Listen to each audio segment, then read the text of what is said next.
All right, time to get this 8 o'clock hour up and rolling. It's the 316th day of the year, 49 left to go in the year, and your make yourself feel old moment of the day.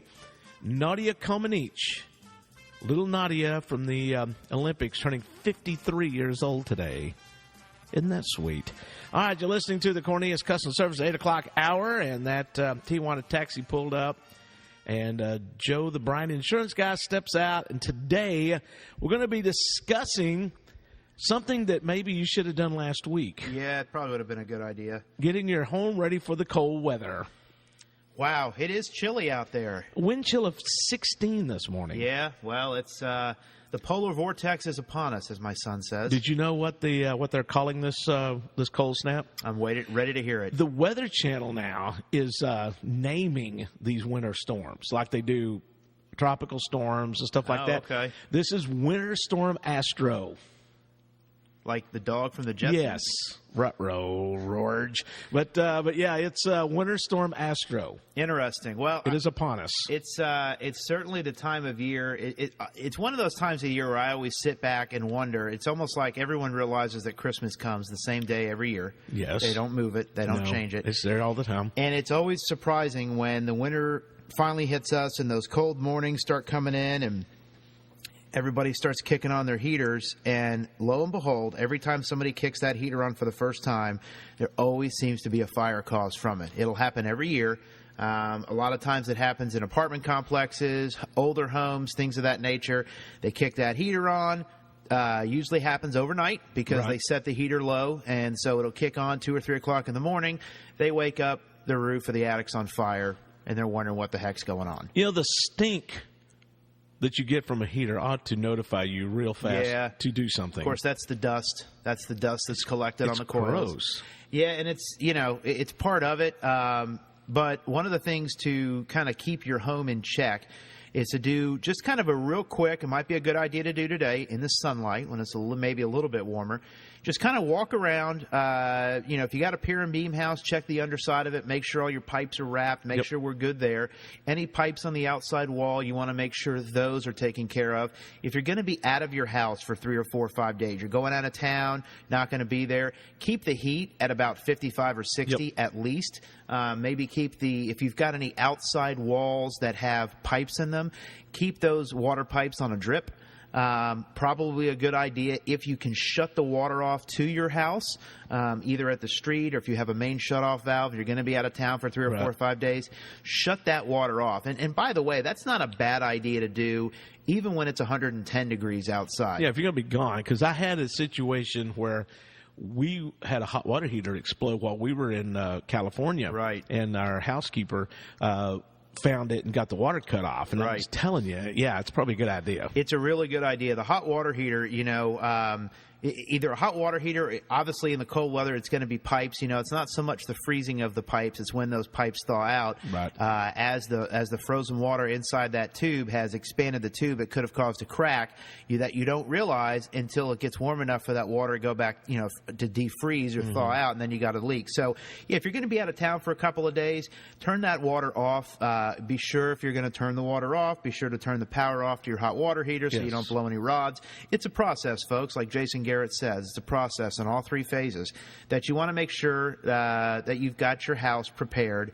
So from a water standpoint, from a heater standpoint, it's probably not a bad idea. And it's one of the questions that one of the companies that we work with asks, when was the last time your AC or heater was serviced? Has it been serviced in the last year? And when I say service, I'm not talking about having them come out and change everything out. I'm just talking about have them come out, give it the once-over, make sure everything's good from a wiring standpoint, have them turn the system on, check the wiring, make sure we're good there, make sure all your coils and ducts and all that are squared away. It's money well spent, it's time well spent to make sure that you don't get the wake up at 2 in the morning wondering, hey, why is my house filled with smoke? Exactly. Yeah, and the thing is that if you don't have your smoke detector working right, then you got a problem. Exactly. So check the batteries in your smoke detectors. Usually, what that works is every time the time changes, you're supposed to change your batteries. It's a good idea. It's a good rule of thumb. Every time the time changes, change your batteries on your smoke detector. But there's lots of things like more than likely during the summer, you may have moved some things around the space heater that you might have hanging on the wall. Make sure those things are free and clear. They ask about 10 feet, I think, away from any space heater. Yep. And make sure you don't have anything, especially like in my house, we don't have central heat. We have radiant propane heaters. Yep. Is checking those connections. Yes. And the easy way to do that is put a little bit of dishwashing soap in a spray bottle with some water and spray that on those connections, and it'll bubble up and let you know if it's leaking or not. Boy, you're like the handyman, Rick. Hey, I've been there, done that. Well, yeah, no, and you bring up a very, very good point, because as those folks, like I say, in homes that don't have central heat and air, as they start kicking those heaters on, those gas space heaters, things like that, you could have jostled it, you could have moved it, and you never really knew it in the summer because you never turned it on. You go to turn it on now. Next thing you know, you wake up in the morning and it's either carbon monoxide or those fittings, and it's caused your house to fill with gas.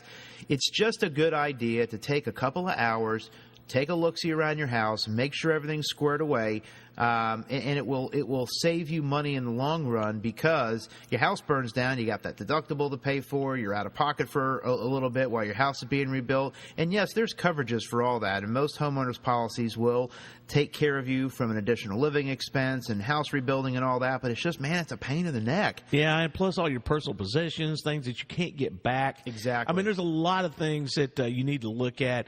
So check out and make sure that you're good to go before the winter really sets in.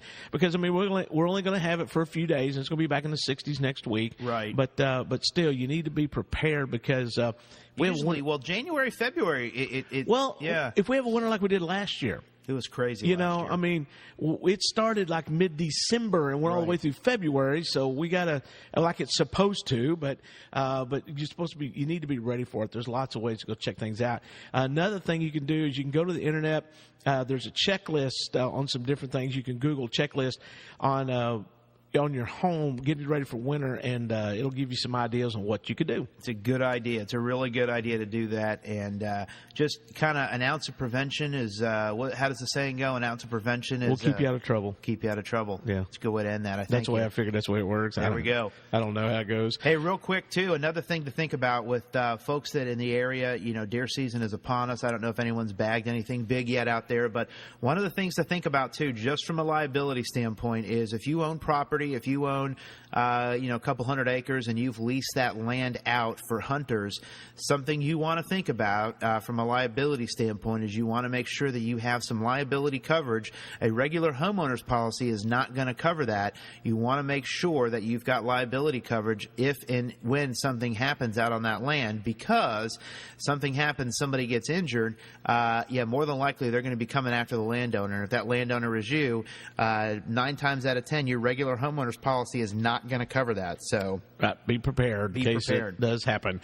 Well, if folks need to get a hold of you, ask questions on what to do, even maybe they call you up with a tip on how to make their house ready to go. How to do that, Joe? 549-2525. You can go to Bryan, BRYANINS.com. Check out our homepage. There's a lot of good stuff at the homepage, not only from a commercial standpoint, personal line standpoint. We've got a button there you can click. Put your information in. If you want to get a quote from us or want us to maybe take a look at your stuff, go to BryanINS.com. Check out our Facebook page. Check out our Twitter page. And check out our YouTube channel as well. All of these shows you and I have been doing every Wednesday morning are up there. So come on up, second floor of the Sierra Bank building, and let us make sure you're covered the way you need to be. So get her done at Bryan Insurance today. Call them 549-2525. Thank you, Joe. Appreciate your time. See you next time, Rick. We'll be here. Rolling Stone, Jim Croce coming up here on your Lake Country Leader, Q94.7, the Cornelius Custom Services 8 o'clock hour.